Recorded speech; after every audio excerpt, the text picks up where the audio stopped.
नमस्कार, आप देख रहे हैं MB News .live और मेरा नाम है पंकज पांडे। आपको बता दें कि रघुवंश प्रसाद सिंह की मौत हो चुकी है, जिस वजह से पूरा पॉलिटिक्स में, बिहार के पॉलिटिक्स में अभी शोक मन रहा है और काफ़ी पार्टियां अपना दुख भी जता रहे हैं। इसमें बता दें आपको CM नीतीश कुमार ने भी अपना दुख जताया है और उन्होंने भी काफ़ी कुछ कहा और उन्होंने कहा कि अंतिम संस्कार काफ़ी अच्छे से मनाया जाएगा। CM नीतीश कुमार ने ऐसा भी कहा है और कहीं ना कहीं ये माहौल काफ़ी बिगड़ा हुआ दिख रहा है, क्योंकि अचानक से उनका मौत हो जाना एक बहुत ही बड़े नेता को खोने जैसा चीज़ है ये।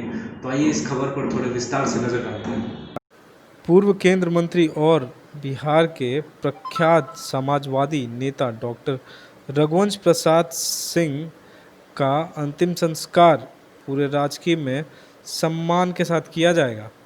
आपको बता दें कि उनके निधन पर बिहार के मुख्यमंत्री नीतीश कुमार ने भी गहरी शोक संवेदना व्यक्त की है, जिसमें नीतीश कुमार ने अपने शोक संदेश में कहा है कि रघुवंश प्रसाद सिंह एक प्रख्यात समाजवादी नेता थे।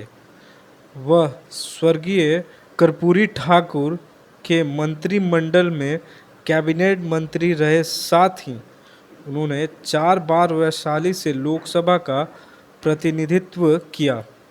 आपको बता दें कि केंद्रीय ग्रामीण विकास मंत्री के रूप में उनका कार्यकाल अत्यंत सराहनीय रहा। नीतीश कुमार ने अपने शोक संदेश में लिखा है कि रघुवंश बाबू जमीन से जुड़े राजनेता थे। उनके निधन से मुझे व्यक्तिगत रूप से दुख पहुंचा है। CM ने उनके निधन को राजनीतिक, सामाजिक, शिक्षा और समाजवाद के क्षेत्र के लिए अपूर्णीय क्षति बताया।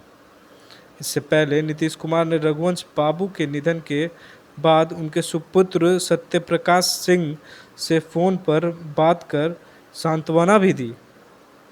CM ने अपने अधिकारियों को आदेश दिया है कि उनके परिजनों से संपर्क करने के बाद उनका पार्थिव शरीर को इच्छा के अनुरूप पटना लाने की व्यवस्था करें, साथ ही पूरे प्रोटोकॉल के साथ उनका अंतिम संस्कार किया जाए। आपको बता दें कि CM नीतीश कुमार ने दुख की घड़ी में उनके परिजनों से धैर्य धारण करने और शक्ति प्रदान करने की ईश्वर से प्रार्थना भी की है। आपको यह भी बता दें कि रविवार को बिहार के दिग्गज नेता रघुवंश प्रसाद सिंह का दिल्ली स्थित एम्स में रविवार को ही दोपहर में निधन हो गया।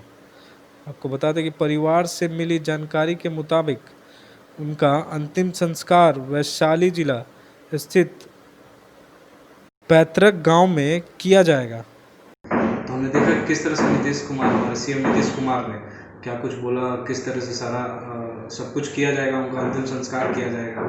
ऐसे ही देखते रहिए MB News .live और अगर आपको वीडियो पसंद आता है तो लाइक, शेयर और सब्सक्राइब करना ना भूलें।